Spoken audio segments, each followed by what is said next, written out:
ঘুম থেকে উঠেই দেখি বৃষ্টি হচ্ছে। সারা দিন বৃষ্টি হয়েছে, কালকে সারা রাত্রি বৃষ্টি হয়েছে, তবুও যেন বৃষ্টি থামতেই চায় না। তবে ঘরে বসে বৃষ্টি উপভোগ করতে বেশ ভালোই লাগছে।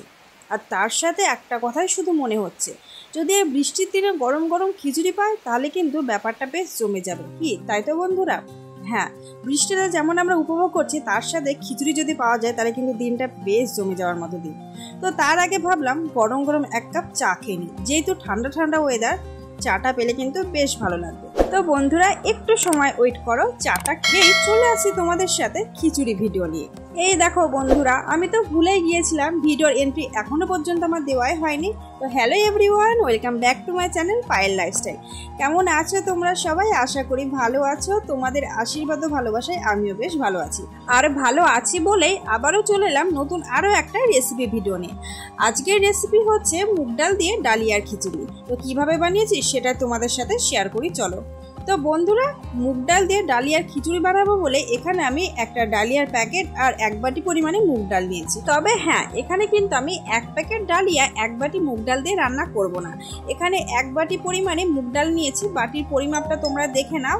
আর সেভাবে কিন্তু আমি 1 বাটি পরিমাণে ডালিয়া নেব। এখানে যদি আমি 1 বাটি পরিমাণ ডালিয়া আর 1 বাটি পরিমাণ মুগ ডাল দিয়ে ডালিয়ার খিচুড়িটা রান্না করি, দুটোই সম পরিমাণ হবে, তাহলে কিন্তু টেস্টটা ভীষণই সুন্দর হবে।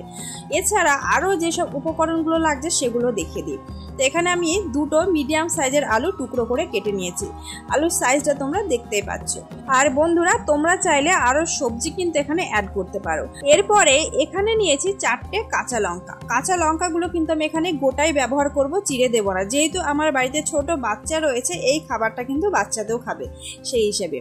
আর নিয়েছি আদা কুচি, আদাগুলো পরে আমি কিন্তু থেতো করে নেব, যেহেতু নিরামিষভাবে রান্না করব তাই একটু আদা জিরে বাটা না দিলে কিন্তু খেতে টেস্ট আসবে না। আর তার সাথে নিয়েছি ওই যে তেলের ফোড়নের জন্য শুকনো মশলা, এখানে একটা তেজপাতা, একটা শুকনো লঙ্কা আর কয়েকটা গোটা জিরে। তো এই সমস্ত উপকরণগুলোকে রেডি করে নিয়ে চলো এবারে রান্নাটা শুরু করা যাক। গ্যাসটা অন করে দিয়েছি, গ্যাসটা জ্বালিয়েও নিলাম। তো এবারে আমি কড়াইটা বসিয়ে দিচ্ছি। প্রথমেই আমি যেটা করব সেটা হচ্ছে মুগ ডালটাকে ফ্রাই করে নেব। মুগ ডালটা আগের থেকে ফ্রাই করা নেই। তোমরা চাইলে, যেসব বন্ধুরা জানো না তাদের জন্য বলছি একটা টিপস, মুগ ডালগুলোকে যদি আগের থেকে তোমরা শুকনো কড়াইয়ে মানে তেল অ্যাড না করে ফ্রাই করে একটা কৌটোর মধ্যে ভরে রাখো, তাহলে দেখবে বর্ষার সময় কিন্তু পোকা লাগবে না, আর ডালগুলো কিন্তু ভালো থাকবে, আর রান্নার সময় কিন্তু খুব সুবিধা হবে। ফ্রাই না করে কিন্তু ঝট করে তুমি রান্নাটা করতে পারবে, যেহেতু আগের থেকে ফ্রাই করা থাকবে।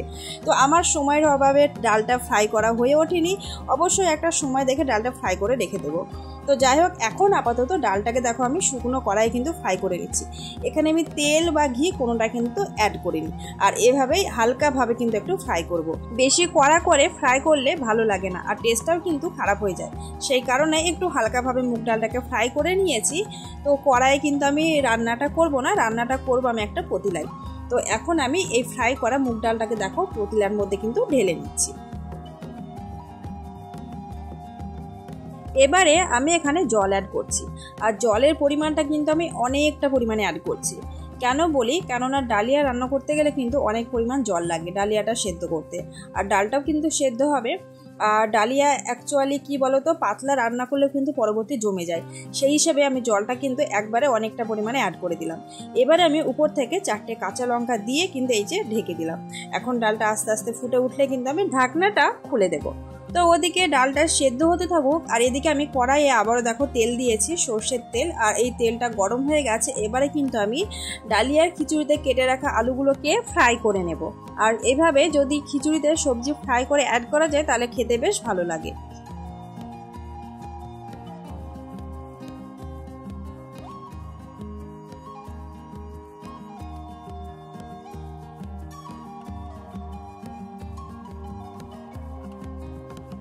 আর বন্ধুরা দেখো, এখানে কিন্তু আলুগুলোকে আমি ফ্রাই করে নিয়েছি আর একটা পাত্রে তুলেও রাখলাম। আলুগুলো কিন্তু আমি ডালিয়ার খিচুড়িতে এখনই অ্যাড করব না, একটু পরে অ্যাড করবো, কারণ আলুটা খুব তাড়াতাড়ি সেদ্ধ হয়ে যায়।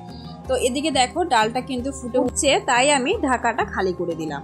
আর এবারে আমি ডালটা সেদ্ধ হতে থাকুক, তার সাইডে আর একটা কাজ রয়েছে, সেটা হচ্ছে আমার এই যে ডালিয়াটা নিয়ে নেব। ডালিয়ার পরিমাণটা তোমাদের দেখিয়ে দিই।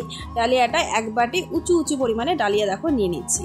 তো 1 বাটি পরিমাণ মুগ ডাল আর তার সাথে 1 বাটি পরিমাণ ডালিয়া দিয়ে আমি রান্নাটা করব খিচুড়ি। তো এই খিচুড়িটা খেতে ভীষণই সুস্বাদু হবে। তো এসে দেখি ডালটা প্রায় সেদ্ধ হওয়া অবস্থায় হয়ে এসেছে, আর তার সাথে অনেকগুলো এই যে চারিদিকে ফেনা জমেছে। এই ফেনাগুলোকে দেখো আমি তুলে ফেলে দিলাম।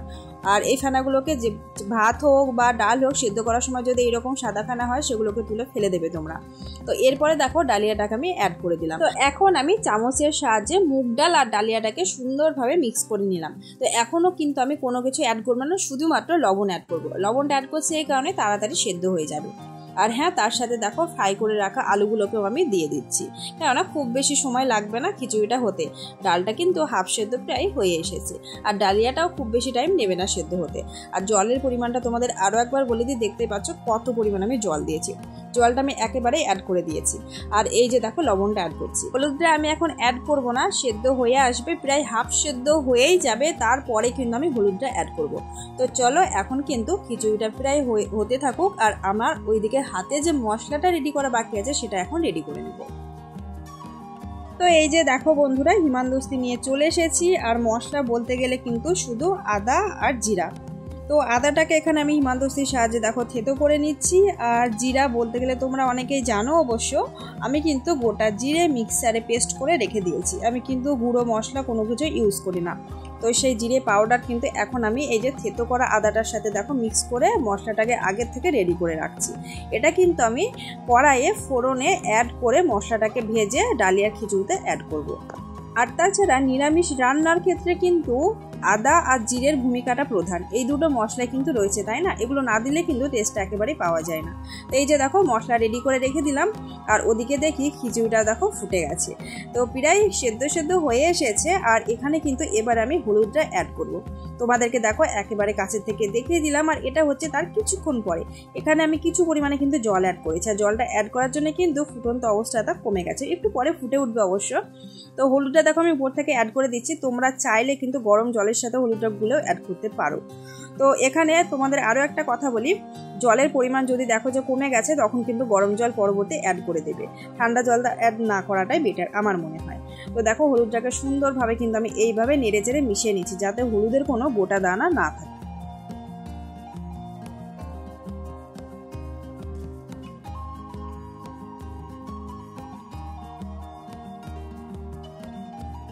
খুব সুন্দরভাবে হলুদটা ডালিয়ার সাথে মিক্স করে নিয়েছি। ডালিয়াটা রান্না প্রায় হয়ে এসেছে। আর এদিকে কড়াই দেখো আবারও সর্ষের তেল গরম করে নিয়েছি। আর এখানে আমি ওই যে গোটা যে মশলাগুলো রেডি করে রেখেছিলাম সেগুলোই কড়াই তেলে দিয়ে দিয়েছি। মশলাগুলোকে একটু ফ্রাই করে এখানে আমি আরও একটা মশলা রেডি করে রেখেছিলাম, সেটা হচ্ছে আদা আর জিরার পেস্ট। তো সেই মশলাটাকে দেখো এখানে আমি তেলে অ্যাড করে দিচ্ছি। আর এই মশলাটাকে এখন আমি হাতে প্রায় 2-4 মিনিট সময় নিয়ে একটু ভাজা ভাজা করে নেব। আর মশলাটাকে একটু ভেজে কিন্তু তারপরে ডালিয়া খিচুড়িতে অ্যাড করব।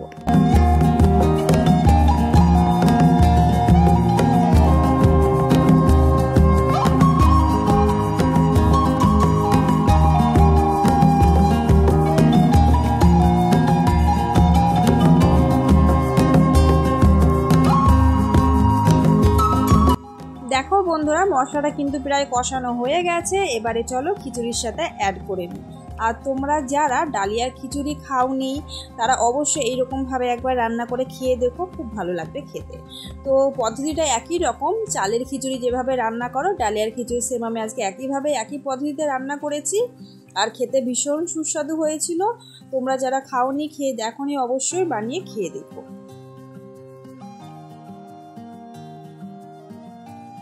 ডালিয়ার খিচুড়ি পুরোপুরি রেডি, তবে একটা উপকরণ এখনো বাকি আছে, সেটা হচ্ছে ঘি। খিচুড়ি রান্নার পরে সবশেষে আমি ঘি দিয়ে কিন্তু নামিয়ে ফেলবো। তো এখানে ঘিয়ের পরিমাণটা দেখতে পাচ্ছ, ঘিটা যেহেতু জমে রয়েছে তাই 2 চামচ পরিমাণ কিন্তু ঘি রয়েছে এখানে। আর জমার জন্য কিন্তু 1 চামচে মানে পুরোটা জায়গা হয়ে গেছে, বুঝতেই পারছো। তো ঘিটা দেখো ডালিয়ার খিচুড়ির সাথে সুন্দরভাবে মিক্স করে নিচ্ছি। এই ঘিটা গলেও যাবে, সাথে সাথে কিন্তু আমি খিচুড়িটা নামিয়ে ফেলবো। আর এতে কিন্তু ঘিয়ের ফ্লেভারটা আসবে আর খেতে কিন্তু ভীষণই সুস্বাদু লাগবে। তো বন্ধুরা খিচুড়িটা প্রায় হয়ে এসেছে, আর খিচুড়ির ঘনত্বটা তোমাদেরকে এখানে আমি দেখিয়ে দিচ্ছি। দেখো পরিমাণটা খুব পাতলাও না খুব গাঢ়ও না, তবে ডালিয়ার খিচুড়ি ঠান্ডা হওয়ার সাথে সাথে কিন্তু জমে যায়, সেই কারণে আমি এরকম পরিমাণে একটু পাতলা রেখেছি। আর খিচুড়িতে উপর থেকে আমি বাদাম ছড়িয়ে দিলাম। বাদাম খুব কম ছিল তাই তোমাদেরকে দেখাইনি আর কি, অল্প পরিমাণে ছিল সেই কারণে আমি অ্যাড করে দিলাম পরে। তোমরা চাইলে এখানে কিন্তু এই বাদামের পাশাপাশি কাজু বাদামও অ্যাড করতে পারো। তো ডালিয়ার খিচুড়ি রেডি হয়ে গেছে, আর খিচুড়ির সাথে যদি পাঁপড় ভাজা না হয় তাহলে কিন্তু ব্যাপারটা বেশ জমে না, তাই তো। তো বন্ধুরা ঘরে এই যে দোকানের পাঁপড় কিনে রাখা ছিল, সেই পাঁপড়গুলো ভাবছি ভেজে নিই। বৃষ্টির দিনে গরম গরম ডালিয়ার খিচুড়ি, তার সাথে দোকানের এই গরম গরম পাঁপড় ভাজা খেতে কিন্তু বেশ ভালো লাগবে, আর ব্যাপারটাও জমে যাবে। তো দেখো এই যে পাঁপড়গুলোও কিন্তু খুব সুন্দর, জানো মানে এত সুন্দর খেতে কি বলবো। দোকানের পাঁপড় বিশেষ করে আমি পছন্দ করি না, তবে এই পাঁপড়টা আমার ভীষণই ভালো লেগেছে খেতে। আর সমস্ত পাঁপড় দেখো ভেজে নিয়েছি, আর তোমাদেরকে দেখাচ্ছি দেখো পাঁপড়গুলো কতটা মচমচে, পাঁপড়গুলো কিন্তু খুবই সুন্দর। তো চলো এখন কিন্তু খাবার পালা। তো এই যে একটা কাঁসার থালা নিয়েছি, আর এতে দেখো ডালিয়াটা বেড়ে নিচ্ছি। আর হ্যাঁ, ডালিয়ার কালারটা কিন্তু এখানে একটু ফেড দেখাচ্ছে, এই কারণে ফোনের ফ্ল্যাশ লাইটের জন্য, কিন্তু কালারটা ভীষণই সুন্দর হয়েছিল। বাইরে বৃষ্টি আর ঘরের মধ্যে এই রকম ধোয়া ওঠা মুগ ডাল দিয়ে ডালিয়ার খিচুড়ি, তার সাথে হচ্ছে পাঁপড় ভাজা। কি বন্ধুরা খেতে ইচ্ছে করছে? অবশ্যই ইচ্ছে করবে আমি জানি। তো চলো, ইচ্ছে করলে চলে এসো, আর এখানেই বিদায় নিলাম।